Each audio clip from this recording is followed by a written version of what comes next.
আহ, এ আমি কোথায় এলাম? দেখে তো মনে হচ্ছে এটা একটা গুহার রাস্তা। যাই, সামনে এগিয়ে দেখি এখান থেকে বেরোনোর রাস্তা কোথায়।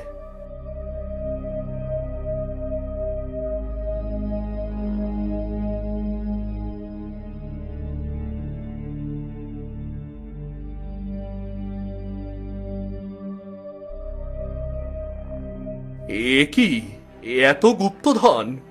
এত গুপ্তধন এখানে এলো কি করে? এবার এই সিন্দুকটার ভেতরে কি আছে একবার দেখতে হবে।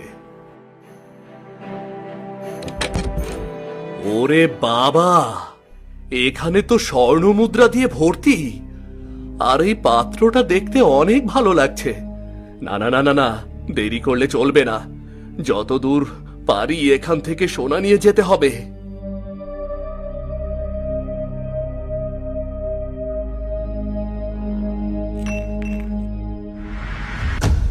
এই বেটা, হ্যাঁ কে তুই? এগুলোকে নিজের বাপ দাদার সম্পত্তি মনে করে নিচ্ছিস? হ্যাঁ, কে কে কে কে- কে আপনি? কে কি? আমি এই গুপ্ত ধনের মালিক। আমি তো ভেবেছিলাম এগুলো সব অনেক পুরনো, এর কোনো মালিক নেই, তাই কিছু নিচ্ছিলাম।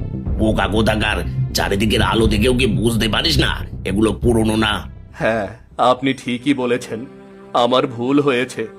কিন্তু আমি এক অসহায়, আমার কিছুই নেই, থাকার মতো কোনো জায়গাও নেই।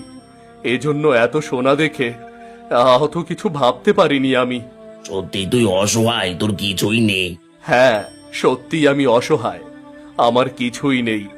যার কারণে আমি এক রাজ্য থেকে অন্য রাজ্যে কাজ খুঁজে বেড়াই। কাজ পেলে পেটে ভাত জোটে, নয়তো না খেয়ে রাত কাটে আমার। ঠিক আছে, তুই যখন অসহায় সেই জন্য কিছু স্বর্ণ মুদ্রা নিতে পারিস, কিন্তু বেশি নয়। আপনাকে অনেক ধন্যবাদ।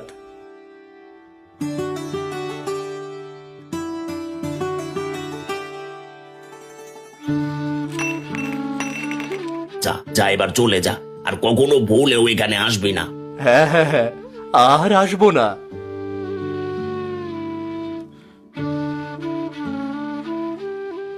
এদিকে আকাশ পরিষ্কার হয়ে যায়।